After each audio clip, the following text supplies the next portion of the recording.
Good morning all of you. Welcome to on my YouTube channel. मैं मंतोष कुमार आज आपके लिए एक न्यू चैप्टर परसेंटेज लाया हूँ जो कंप्लीट बेसिक लेवल से हम लोग पढ़ेंगे आज, है ना। आपको वीडियो पसंद आए तो वीडियो को लाइक शेयर और सब्सक्राइब ज़रूर करें। और चलिए हम लोग चैप्टर स्टार्ट करते हैं। चलिए देखिए, तो परसेंटेज परसेंटेज है क्या? परसेंटेज का मतलब ही हो गया कि परसेंट यानी पर 100, सेंट मतलब 100 हो जाएगा यहाँ पे सेंटेज, या प्रतिशतता यानी प्रति 100। किसी भी वैल्यू का कंपैरिजन आप या तुलना किस में करते हो? आप 100 में करते हो, वही आपका क्या कहलाता है? परसेंटेज कहलाता है। जैसे आप लिखते हैं 5%, 5/100 यानी 100 में कितना? 5। तो 100 में 5 वाले वैल्यू को ही हम लोग क्या बोलते हैं कि हाँ कि 100 में 5 लाया, यानी कितना लाया? वो 5% लाया। समझे बात को? अगर कोई वैल्यू आपको मान लीजिए लाते हो आप 40 में 32 लाते हो, तो ये नहीं बोलेंगे कि वो परसेंटेज है, ठीक है ना। 100 में कितना लाता है वही आपका परसेंटेज होता है, ठीक है ना। तो ये 100 में 5 लाया, उसी तरह से अगर 40% बोलते हैं तो 100 में कितना? 40। तो यही परसेंटेज का मतलब किसी वैल्यू का तुलना किस में करना?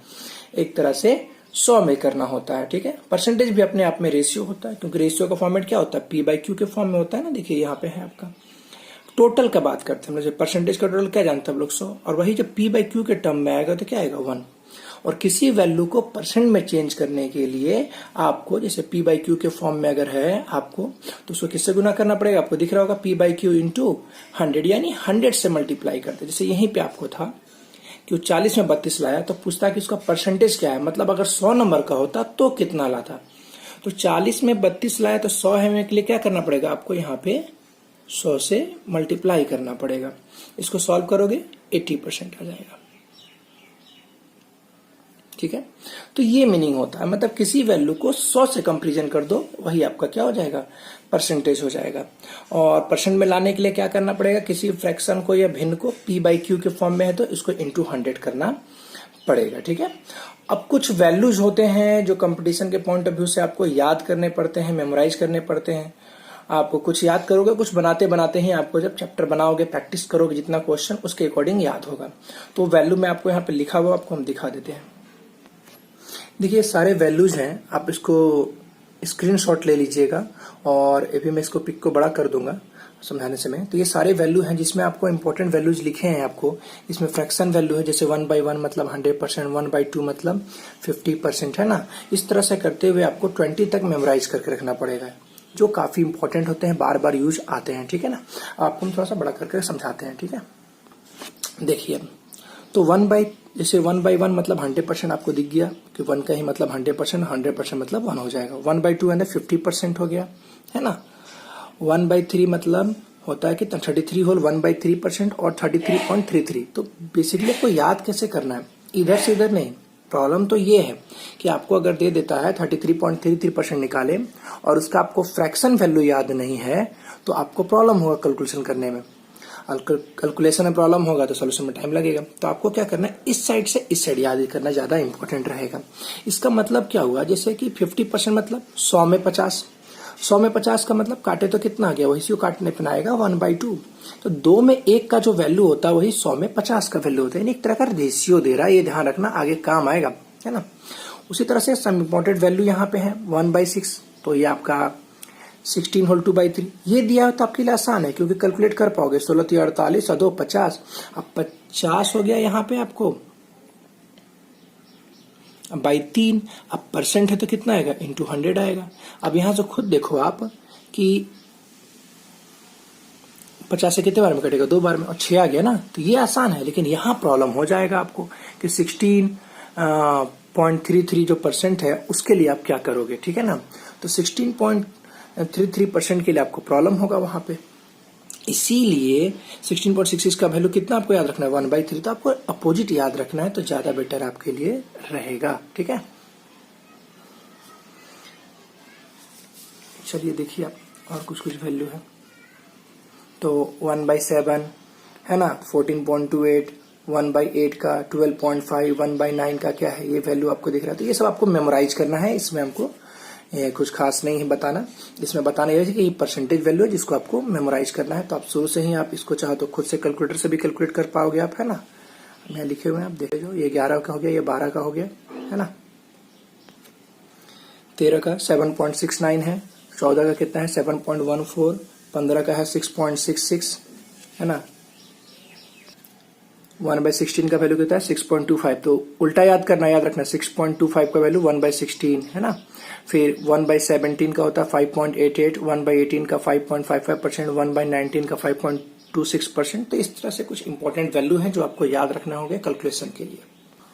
चलिए देखिए, उसी पे आप कुछ इंपॉर्टेंट पॉइंट है आपके, मतलब वैल्यूज ही याद रखना होगा। अभी कुछ वैल्यूज और हैं, आपको बता दिखा देता हूँ, आप धीरे धीरे करके इसको याद कीजिएगा। तो 1/3 जिसका आपको याद रखा है कि ये वैल्यू होता है 33.33। उसी तरह से 2/3, तो 66 होल 2/3 यानी 66.2/3% या 66.66, 66.66।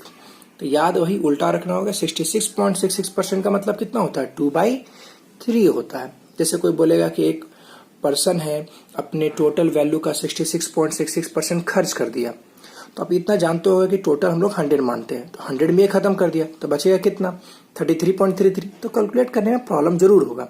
तो इसका मतलब कितना 2/3, मतलब ये है टोटल वैल्यू। 3 में कितना 2, जैसे मार्क्स होता है ना कि 3 नंबर का टेस्ट था 2 नंबर ले आए, तो 3 में 2 लाए, उसी तरह से मीनिंग है।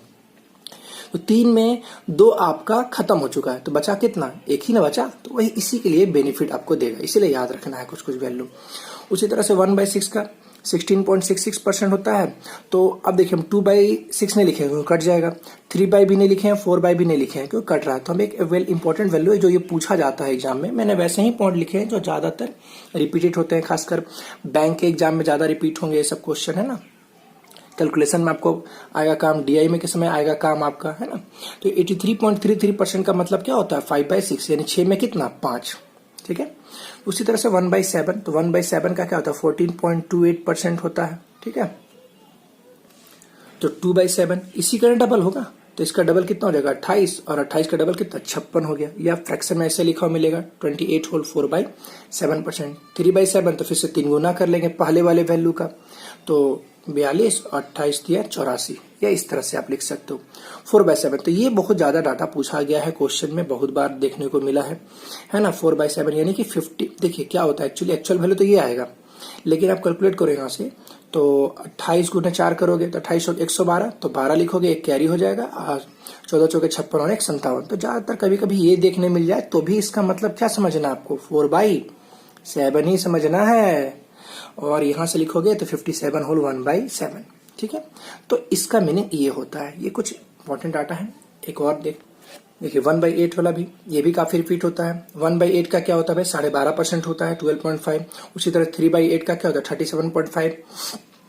तो आपको क्या रखना है 37.5 का मतलब कितना 3/8, 62.5 का मतलब 5/8, 87.5 का मतलब 7/8, ठीक है।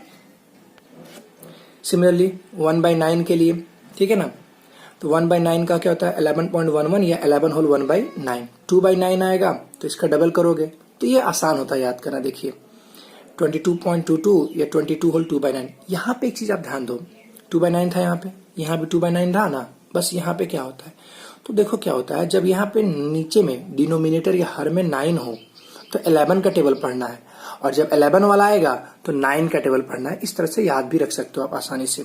अब जैसे कोई पूछता है आपसे कि 44 होल 4/9% निकालना, तो सीधा मतलब क्या हो गया कि ये 4/9 ही है। देखिए है ना, समझ में आ रहा है बात को आपको। 44.44% यानी 4/9, यानी जितना भी 9 वाला आएगा, जितना ऊपर रहेगा उसमें आप 11 का टेबल पढ़ देना है, ठीक है। उसी तरह से 11 वाले में क्या बोला कि 9 का जाएगा, क्योंकि 11 का वैल्यू क्या होता है 1/11 का 9.09% या 9 होल 1/11% हो गया आपका। अब इसी तरह से आगे बढ़ा देते हैं हम। देखिए यहाँ पे तो 2/11, तो इस बार 9 का टेबल पढ़ना है, तो 9 दूनी 18, 18 आ जाएगा, और यहाँ पे क्या आएगा 18 होल 2/11। तो देखिए इस बार क्या हो गया कि यहाँ पे 2/11 है ना, तो सेम तरीका करेगा, जिस तरह से 9 वाला काम करेगा सेम 11 वाला भी काम करेगा। अब 9 का टेबल पढ़ना है, तो 9 5 45, 45 लिख के सिर्फ क्वेश्चन उतार देना है, देख रहे हो ना। तो जब ये पूछा जाएगा सीधा मतलब समझना कि इससे कोई मतलब नहीं रह गया। 5/11 यानी 11 में 5 हिस्सा वो दे रहा है या मांग रहा है, कुछ भी हो सकता है वहां पे, वो आगे हम लोग पढ़ेंगे।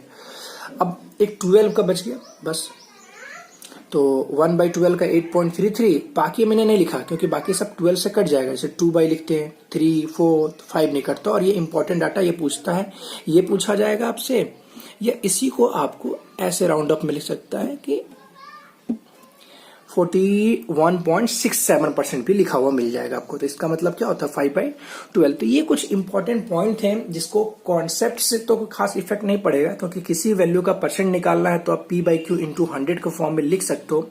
ये बस इसलिए था कि आपका कैलकुलेशन करने में आपको आसान हो, ठीक है। और ये सब ज्यादातर क्वेश्चन बैंक के एग्जाम में आपको देखने मिलेंगे, ये सब डाटा आपको, है ना।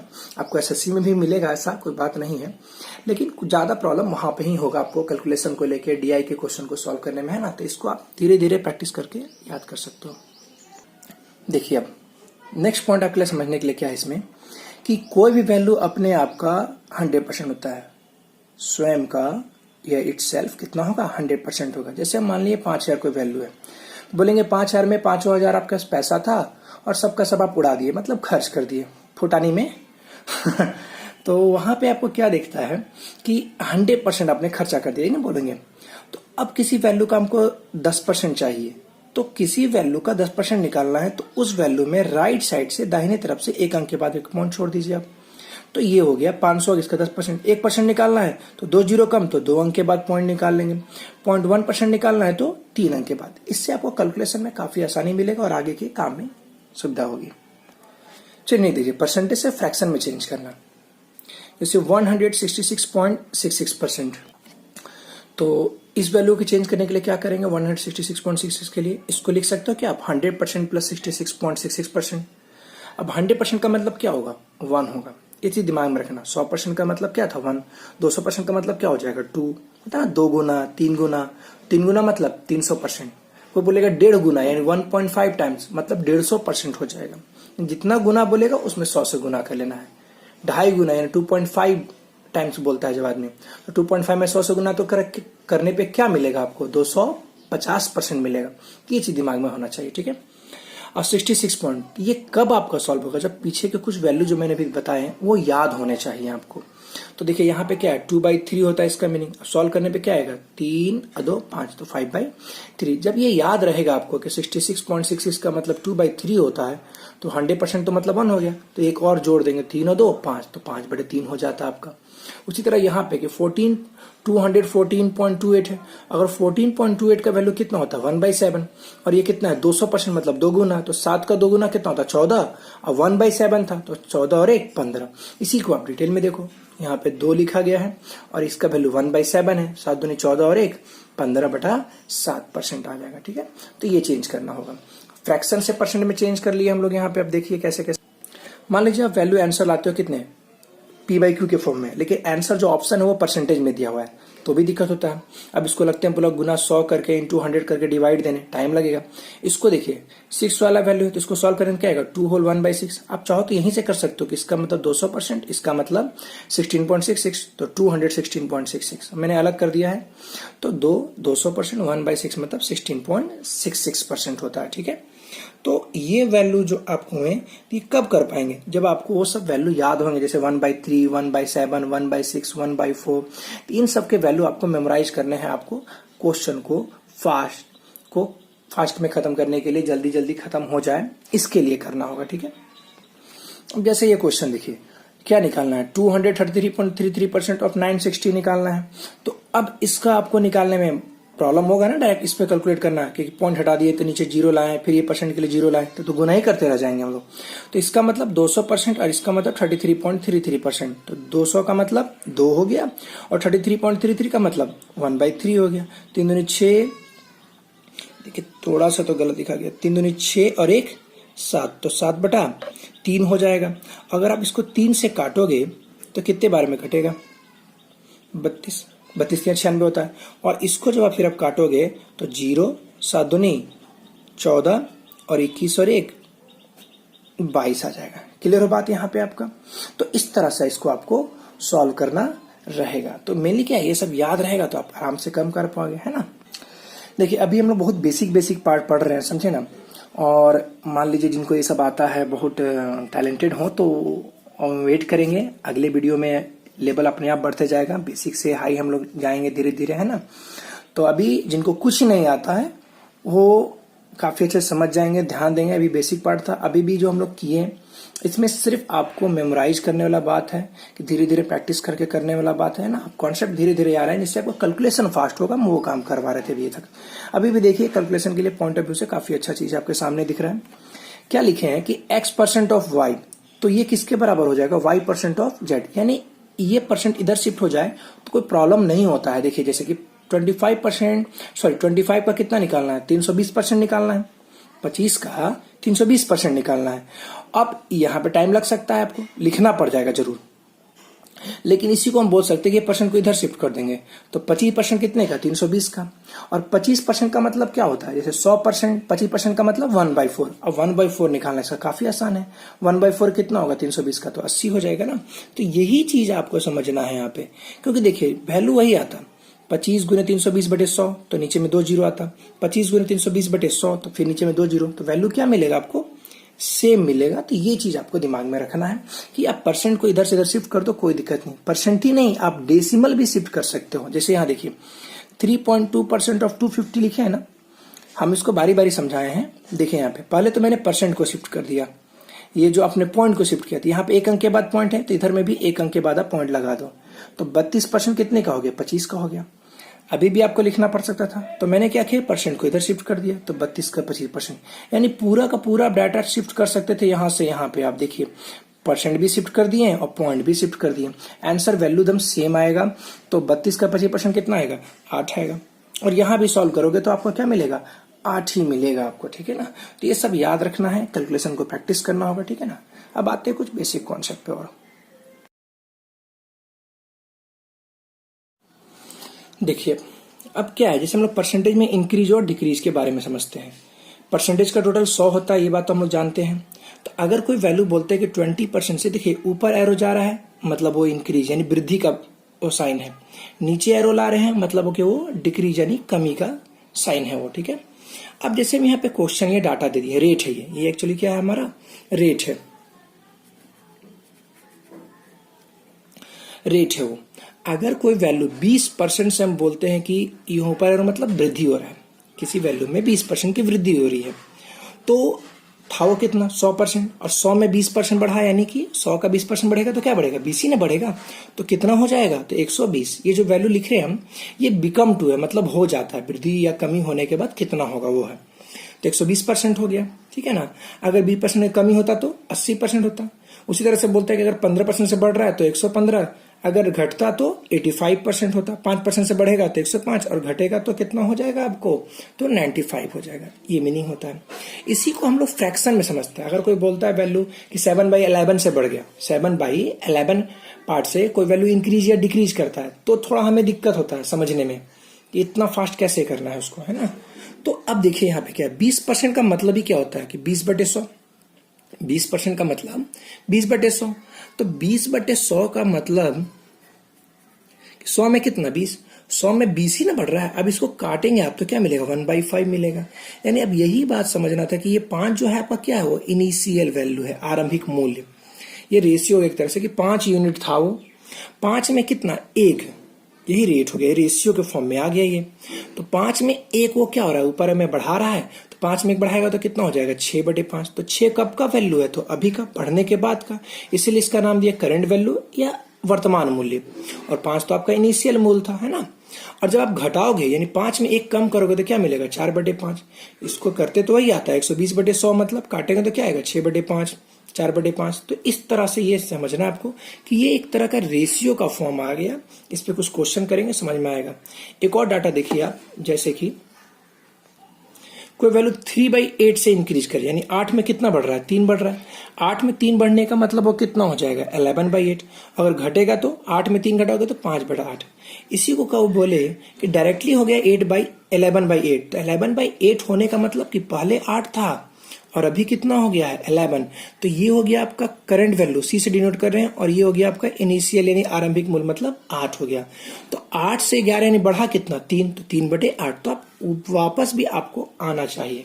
जैसे कोई वैल्यू बोलता है कि आपको कुछ पैसा दिया गया और आप हो गए, यू आर बिकम टू 125%, यानी कि आप 125% बन गए।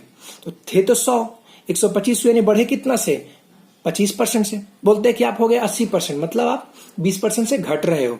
आप हो गए 92%, 92%, मतलब कितना से घट गए होगे? 8% से घट गए होगे।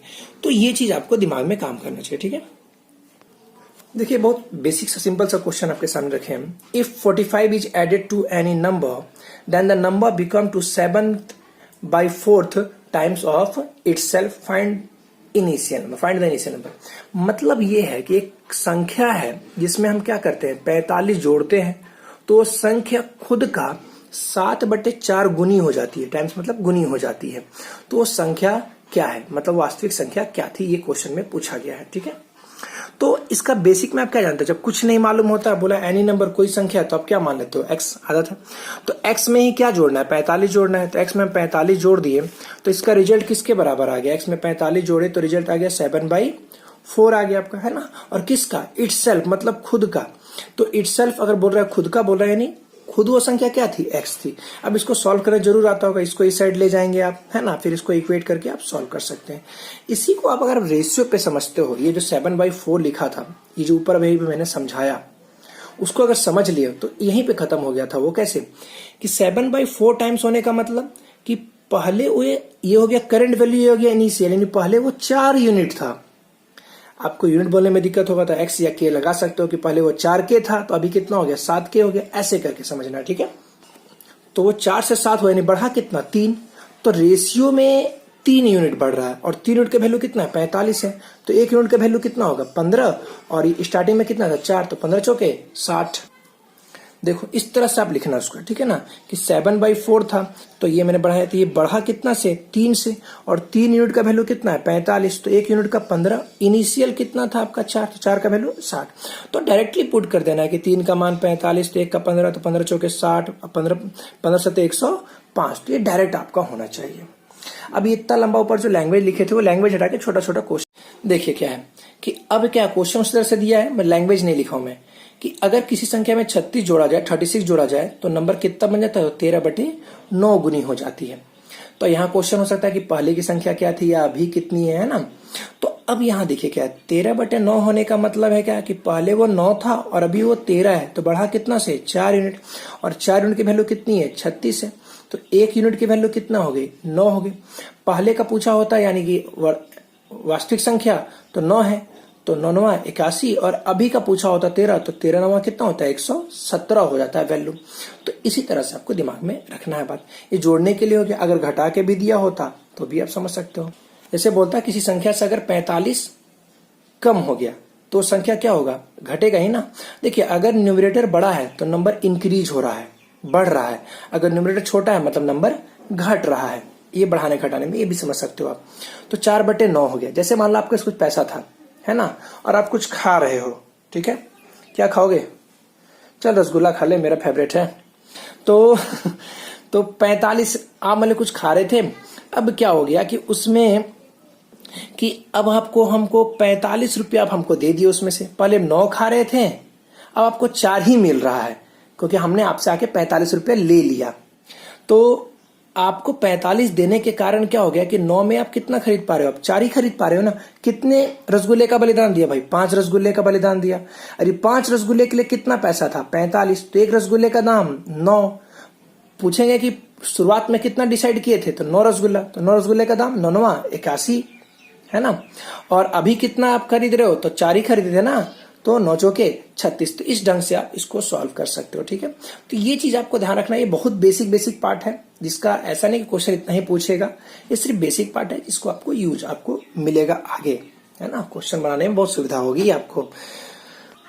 एक और छोटा सा question, if a number is छूट कैसा लगता है, if a number is increase by 14.28% of itself then the number become to 6560, find initial number. यदि एक संख्या 14.28% से क्या होता है? वृद्धि होता है खुद का, ठीक है, अपने आप का वो बढ़ता है।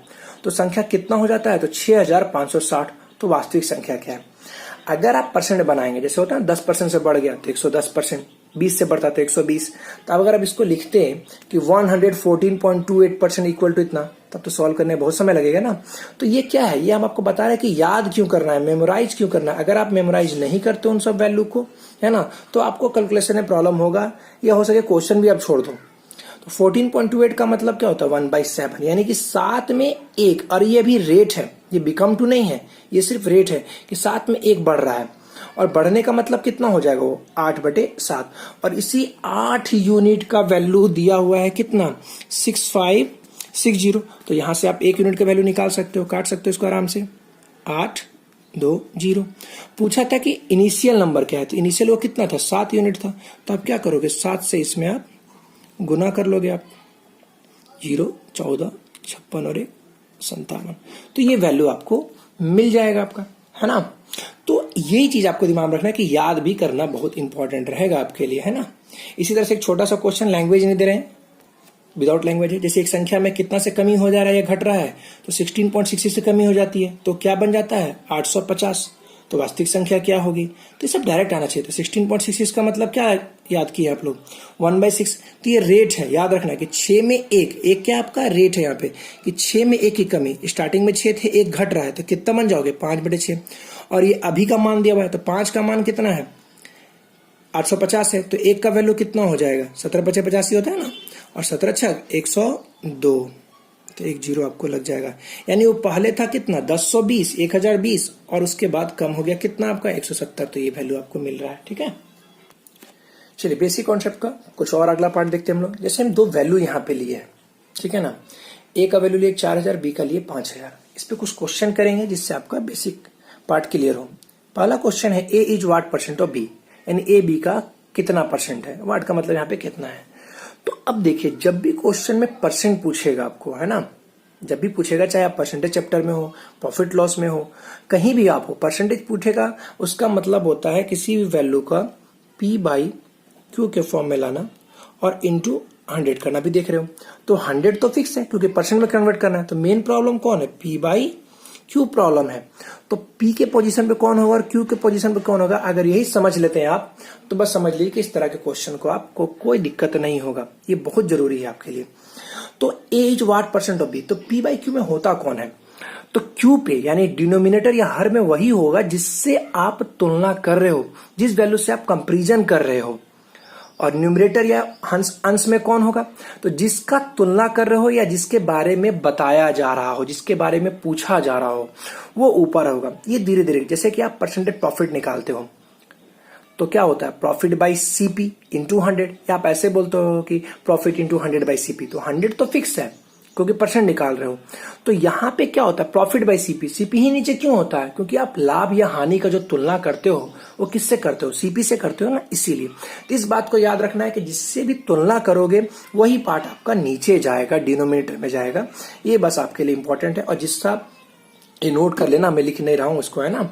तो ये चीज आपको दिमाग में रखना होगा, जिसका बेसिक एकदम बेकार है, कुछ नहीं आता है, वो जरूर इसके लिए काम आएगा, ठीक है ना। तो जिससे तुलना होगा वो नीचे, और जिसके बारे में पूछा जाए या जिसका तुलना किया जाए वो ऊपर होगा, ये ध्यान रखना। तो यहाँ पे क्या है, A is what percent of B, यानी कि ए का तुलना किससे है, बी से है ना, तो ए बटा बी अगुने 100, वैल्यू तो रख सकते हैं, सॉल्व हो जाएगा आपका, है ना। अगला क्वेश्चन देखो, A is what percent less than B, यानी ए बी से कितना परसेंट कम है। तो इस तरह के भी क्वेश्चन मिलेंगे, कितना परसेंट ज्यादा है, कितना परसेंट कम है, या पूछेगा कितना परसेंट बढ़ गया या कितना परसेंट घट गया। तो घट गया मतलब यही है ना। तो ये जब लेस देन और मोर देन कब बोलेगा, जब दो अलग अलग वैल्यू, जैसे राम श्याम, है ना, ए और बी। लेकिन बढ़ेगा घटेगा कब बोलेगा, खुद का बोलेगा। जैसे मान लो कि आपका कुछ सैलरी था 50,000, है ना, और अगले साल कुछ ऐसा घटिया काम किए होगे, काम ही नहीं कर रहे होगे, है ना, कि काम करने में मन नहीं लग रहा होगा, डिमोशन हो गया, तो 40,000 हो गया मान लो, तो क्या बोलेंगे, घट गया ना सैलरी। और बहुत अच्छा काम किए होगे, है ना, तो प्रमोशन लायक काम किए होगे, तो भाई मिलेगा प्रमोशन, 70,000 हो गया सीधा, तो क्या हो गया, इसका मतलब बढ़ रहे हो। तो इस तरह पे आपको मिलेगा, सेम आपको कॉन्सेप्ट यूज करना रहेगा, ठीक है। बात समझ में आ रही होगी आप लोग को, आ रहा है ना समझ में। यहां देखो तो क्या बोल रहा है कि ए बी से कितना परसेंट कम है। तो फिर वही है कि मेन तुलना किससे हो रहा है, पहले तो बी से तुलना हो रहा है ना। एक चीज और याद रखना, इससे काम आ जाएगा, आपको बताएंगे भी हम आगे थोड़ा। तो बी से तुलना हो रहा है आपका, है ना, लेस देन है, तो बी से तुलना, तो बी तो नीचे जाएगा, लेकिन ऊपर ए नहीं होगा, नहीं तो फिर पिछले क्वेश्चन जैसा हो गया ना। तो तुलना ए का नहीं हो रहा है, यहाँ पे तुलना हो रहा है कितना वो लेस है, कंपेरिजन किससे हो रहा है? कम से हो रहा है कि कितना वो कम है ये तुलना करो। कम या ज्यादा कैसे निकालते हो? आपस में घटा के ही ना निकालोगे। एक 4000 था और एक 5000 था, तो दोनों का अंतर कितना आएगा? 1000 आएगा। यानी ए बी से कितना कम है? 1000 कम है, और बी है कितना? 5000। परसेंट निकालोगे तो क्या आएगा? 20% आएगा। ठीक है, अब देखिए उसी का reverse question, B is what percent more than A. अगर ए कम है तो जाहिर सा बात है कि बी क्या होगा? ज्यादा होगा ना। तो बी ए से कितना परसेंट अधिक है? तो तुलना इस बार ए से है तो ए नीचे हो गया, और ज्यादा और कम के लिए एक ही तरीका है कि डिफरेंस से अंतर लेंगे। तो ए और बी का अंतर कितना था? 1000, और ए कितना है? 4000 गुने 100। तो एक बात याद रखना है आपको यहाँ पे कि कोई वैल्यू अगर ज्यादा है तो किससे ज्यादा होगा? कम वाले से ना होगा, तो कम वाला वैल्यू नीचे। अगर कोई कम बोलेगा तो किससे होगा? ज्यादा वाला से, तो ज्यादा वाला ऊपर रखोगे। ये सब के बाद भी अगर आपको अगर प्रॉब्लम हो तो इसको रट भी सकते हो भाई, लेकिन रटना नहीं चाहिए। मैथ अगर रटोगे तो काम नहीं बनेगा। ठीक है ना। हाँ, बस इसको बता रहे कि आपको कुछ हेल्प मिलेगा कहीं फंसोगे तो। आप जिस भी नंबर के साथ ऑफ, फ्रॉम, देन, टू या हिंदी में का, में, से लगा रहा है वो डिनोमिनेटर में जाएगा, क्योंकि इसी से तुलना करते हो। जैसे अब था A is what percent of B, A B का कितना परसेंट है, तो तुलना किससे हुआ था? का वाला साइन हुआ था ना, इसीलिए वो मेनली वो साइन है, इसके बिना सेंटेंस जल्दी बनता नहीं है।